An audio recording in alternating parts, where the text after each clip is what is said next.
become incredibly, well, to develop a very powerful anti-Russian narrative over the last 20 years is the fact that Putin came along and the great, great exploitation of Russian resources that everybody thought was going to happen in Europe, that didn't happen. And that I definitely think that is true. I think there's another factor as well, which is that all these countries in Europe, Germany, France, Britain, Spain, we've all been great powers at various times.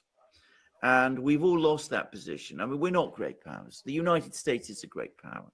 China is a great power. Russia is a great power.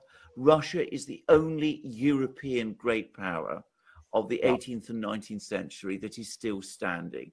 And so the others resent the fact that it's still playing at the top of the table, and they are not. Right. But, one can explain things in all kinds of ways. One can come up with many, many explanations. But this strain of Russophobia in European culture goes back deep into the 19th century. I definitely think, by the way, what you say about, they eliminated their aristocracy, they eliminated their monarchy, they did all those things, and they didn't just do it, they did it in a very thorough and ruthless way. It is extremely unnerving for Europeans.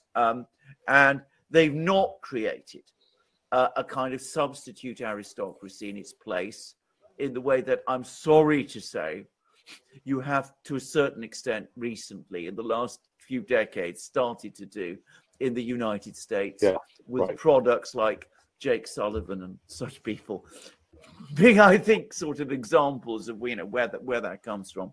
Yeah, amen. But they haven't done that. The Russians haven't done that, and that undoubtedly inflames feeling in every European country. And I don't like talking all the time about the WEF and all of the things that people talk about, because I think it's overstated. But I want to repeat again about what it is. It is fundamentally European old money. It starts with the old European aristocratic, wealthy, bourgeois class, aristocratic bourgeois class.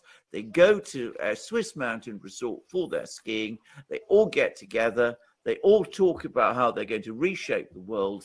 And of course, they have the money behind them and the influence and the ability always. And this is something that always astonishes me. They have this ability always to impress Americans, which I do not understand why Americans are so impressed by Europeans. Oh, that's easy. I always imagine them to be much more